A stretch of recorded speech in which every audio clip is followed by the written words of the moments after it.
Matt Lenihan, Boxing Social, in association with Empire Fight Store and Our Kings. We're here, historic venue this week, isn't it? Atlantic City. A bit of a strange one. It's a bit of a, I don't know, it reminds me of Vegas a little bit, but a bit old style. A little bit old style Vegas. I mean, this place is quite strange because it's quite quiet during the week, and then at the weekend it completely comes alive. Like, if you didn't know this market, if you came down here for a site visit, you wouldn't hold that much confidence in staging a fight here. And I've got to say, balls on the line. We had 2 shows in Philadelphia with Boots, 15,000 and 12,000, whatever it was, and we made the decision to switch it up and come here. There's a few reasons for that. I think if you keep going to the same market too many times, I think the pressures of fighting at home a little bit for Boots, back to back and back to back. But I just love this venue. I love the Boardwalk Hall. I've been here, got stuffed here a few times. I mean, Andre Ward against Carl Froch, Darren Barker against Sergio Martinez, Gavin Rees against Adrian Broner, Lee Purdy against Devon Alexander. I mean, it hasn't really gone our way here, but what it is a fight that's steeped in, a venue that's steeped in history. Mayweather Gatti, Mike Tyson, George Foreman, Larry Holmes, Sugar Ray Leonard, Roberto Duran, they've all boxed here.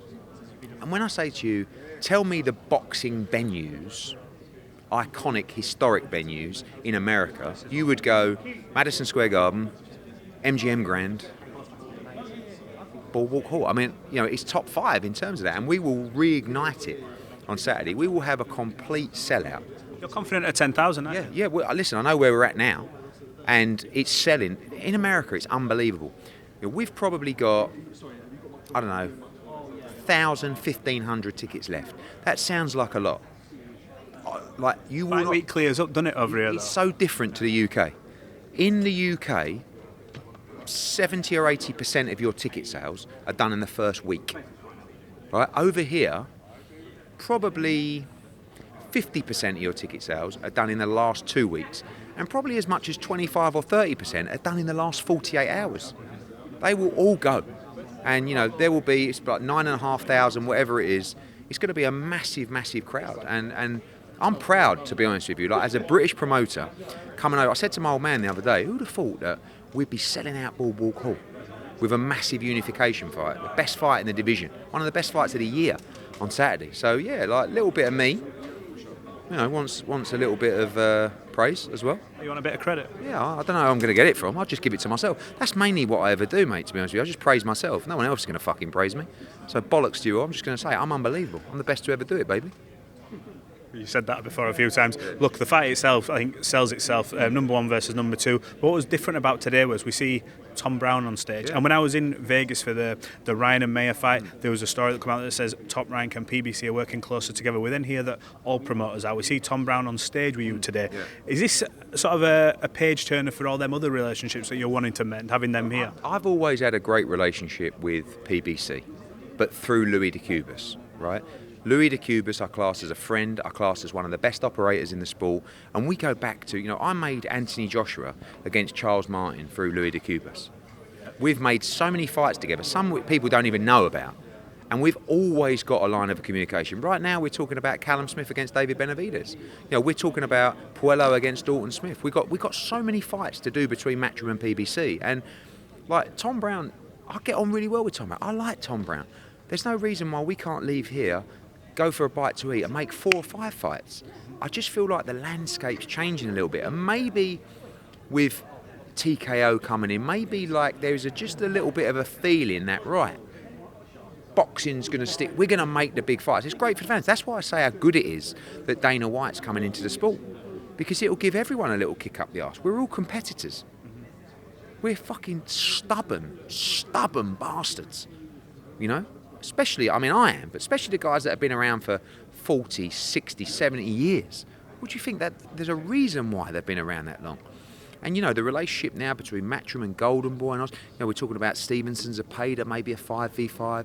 They're just top rank. I spoke to Aram the other day, maybe Norman fights the winner here. There just seems to be a great thing going on in boxing where I think it's interesting, and I think it's a great times.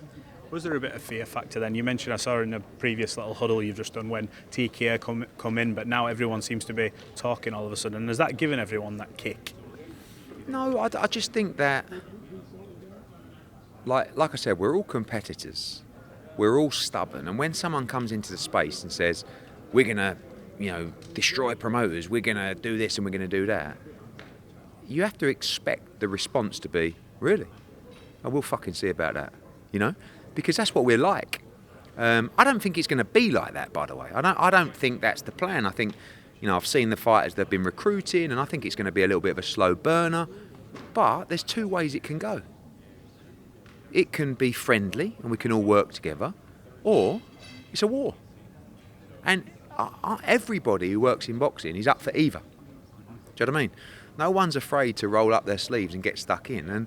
But I think it's a good thing, because there's a reason that Dana White and TKO and these kind of businesses or Endeavour are coming into boxing, because it's red hot. It's much hotter than MMA and UFC at the moment. And look, business is all about, it's cyclical. But right now, boxing's red hot. And this is like, we've got to keep making great fights. Boots against Stanionis, Benn against Eubank, right? There are two examples in the next 2 weeks of the fights that we can do, as Matchroom, whether it's with Ring Magazine with Benn Eubank or out just purely on our own with the Zone here. And trust me when I say that the plans that we have are we're going for it, which is great for fight fans. You got that. That's another reason why it's so good for the sport, because right now promoters are going, fucking right. And fight fans need that. People think that with me and Frank, where it's friendly now, will there still be the rivalry? Of course. I want a better schedule than him on the Zone. He wants a better schedule than me. We're never going to lose that competitive streak, but now at least there's conversations that can make the great fights happen. You think you've got a better schedule than him on the Zone? What have we got announced? It's different because we're doing shows all around the world. So right now, if you look at it, we've got Boots against Stanionis, we've got Dalton Smith next week, we've got Benn Eubank, and he's got coming up Kakachi Wood, great fight. Josh Taylor against Echo. And look, Wardley Miller, great fight. Yeah, I don't know. We're about to announce our June show. We've got 2 shows to be announced in June and July out here. It's not... Wardley Miller is a good example. In the past, I might have watched that announcement and gone, oh, damn. It's on, TNT, big fight. Now I'm looking at it and going, great fight. How good's that for DAZN? Because the better DAZN are doing, the better it is for all of us. And I'm happy to push Queensbury shows because I want more subscribers on DAZN. So it's a strange dynamic, but we're still like, don't get me wrong, he will announce Wardley, I know what he's like. Fucking yes, get in. And then we'll come back with one, but it's friendly fire now, and I'm enjoying myself. I've got to ask you, watched Ariel Helwani show comments. Chris Eubank was on, made some comments. You've explained yourself about this bet, but he sort of doubled down on it and said Eddie the Weasel Hearn made a bet that his ass couldn't cash. He doesn't want to do it. He was always lying, and nobody ever pulls him on anything because he's a powerful man, a powerful figure. No fighters, nobody wants to offend him. What do you make of that? Thank you. Powerful man, powerful figure. It's the biggest compliment he's ever gave me. Gave me a little twinge, to be honest. Thank you. What do you make of them comments though? Because he's obviously doubling down on you, saying, well, you just do this away from it kind of thing. That's what he's hinting at, isn't it? The reality is the rules are the rules.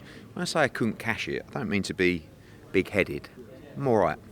But the reality is I'll be breaking the rules if I have a bet. The whole conversation started because Chisora came in and said, 100 grand, blah, blah, blah. And Shalom, gave it big. And I just wanted to put him in his place. And I said, $1 million.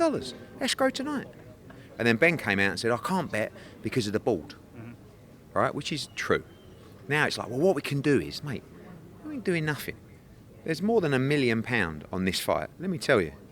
And there's a lot more on the line for this fight. And, I won't sing to anyone's tune. But listen, Eubank, I wouldn't say it's an obsession with me, but what's the best way to put it? I provide an opportunity for exposure and profile for Chris Eubank Jr.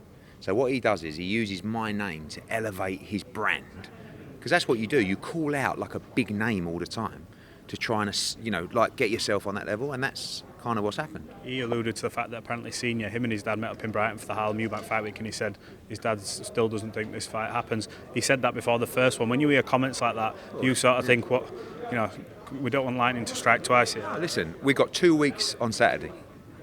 And let me tell you something about Conor Benn in his training camp. I have never in my entire life witnessed anyone work so hard as Conor Benn in training camp.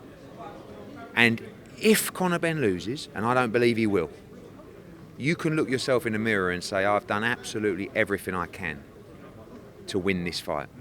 And he will win this fight. And he will knock Chris Eubank out inside 4 rounds. That is my prediction. Got to ask you, Ellie Scotney yesterday at the Katie Taylor press conference come out signing with MVP.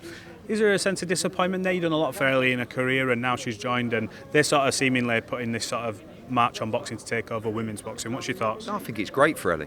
I mean, she had our blessing. You know, we had a first last and we got sent the contract from MVP and it was our contractual right to match it. And I said, no, thank you. No, not disrespectfully, but because it's a lot of money, it's a great opportunity for Ellie. I think, you know, I'll be completely honest, I think we took Ellie as far as we could. Do you know what I mean? And I think now she's got this great opportunity and I wish her all the best. She's a brilliant fighter, she's a great personality, and I'm really pleased that she's going to get those big opportunities now because I don't think we could have delivered them for her. And it's not a reflection of where we're going with women's boxing, but sometimes, you know, right now, there's a movement from MVP to do mainly women's fights, and they're willing to pay aggressively in the market for those fights. When you have a project or a strategy, you generally kind of overpay the market rate to do so, which is what they're doing, which is of massive benefit to the female fighters. So I look at it, you know, if there's an opportunity for one of our fighters, we're talking to MVP about some of our other female fighters going on their shows and maybe doing co-promotions and stuff like that. Honestly, like, I want the best opportunity for fighters. I think we're the best place to be. But when we're not, and when there's a better opportunity, I also have no problem saying, I wish you all the best, because it's a short career. And I want to see Ellie go on and become undisputed. And I don't think I could have delivered her that. So I'm really pleased for her. And I think, you know, there's a lot of fighters that would benefit from joining that team, if you like. And we'll remain 100% committed to women's boxing. We've got, I don't know, 7 or 8 fighters. Got a big signing coming up shortly. We've just signed Elif Turhan as well, Turkish, you know, fantastic fighter. But it's got to make sense for us. And it's got to make sense for DAZN, and it's got to make sense for the model. And, you know, we'll look forward to seeing Katie Taylor go 3-0 up July 11th. Jake Paul confirmed, he says Anthony Joshua 2026. When he says that, do you think he's serious or not? Maybe, because he's mad, isn't he? You know, and it's very dangerous. But listen, we'd be up for it. I don't see why not. But, you know, there's a difference between getting a fight made and phoning up someone and go, you want to fight me next year? Yeah, I'll fight you next year. All right, cool. How's things anyway? Do you know what I mean? So I believe it when I see it, but why not? Eddie, appreciate it. Thank you.